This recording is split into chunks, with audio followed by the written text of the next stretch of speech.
పరిచర్య చెయ్యాలి. అది మీ ధర్మం. ఆమేన్. ఎందుకంటే దేవుని వాక్యాన్ని మీరు వింటున్నారు.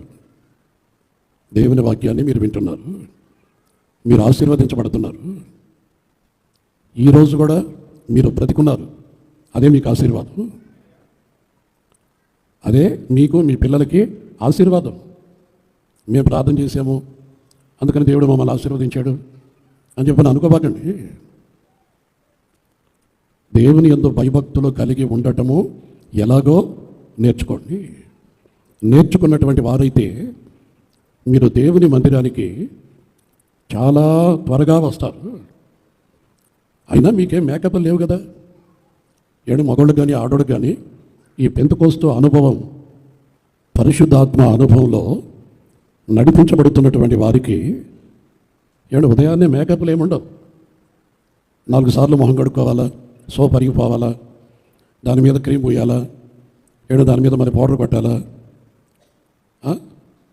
పెదాలు కోతికున్నట్టు ఎర్రగా ఉండాలా, అవన్నీ ఏం లేదు కదా మనకు. మనం ఆత్మతో సత్యమతో ఆరాధించేవాళ్ళు. అలాంటప్పుడు ఆలస్యంగా రావడం ఎందుకు? దేవుని మందిరం అంటే అంత నిర్లక్ష్యమా? దేవుని మందిరం అంటే ఏమిటో తెలియనటువంటి వాళ్ళకి నిర్లక్ష్యమే. దేవుని యందు భయభక్తులు లేని వాళ్ళకి దేవుని మందిరం అంటే నిర్లక్ష్యమే. ముందు కూర్చున్న వాళ్ళైనా వెనక కూర్చున్న వాళ్ళైనా దేవుని మందిరం అంటే దేవుని సంఘము అని చెప్పంటే అది ఏంటి అనే సంగతి తెలియనటువంటి వాళ్ళకి నిర్లక్ష్యం. అయితే దేవుని ఆత్మ చేత నింపబడి ఆత్మతో సత్యముతో ఆరాధించే వాళ్ళకి దేవుని మందిరం అంటే భయభక్తులు కలిగి ఉంటారు. దేవుని మందిరం అంటే భయము భక్తి. దేవుని మందిరం అంటే భయము భక్తి ఉంటుంది. కనుక నేర్చుకోండి పిల్లలారా.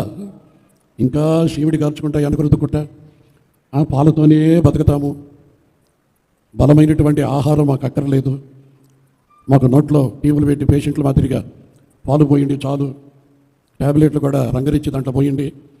అందుకని ఇక్కడ అంటాడు, పిల్లలారా మీరు ఇంకా పెద్దోళ్ళు కాల, ఇంకా మీరు పిల్లలుగానే ఉన్నారు.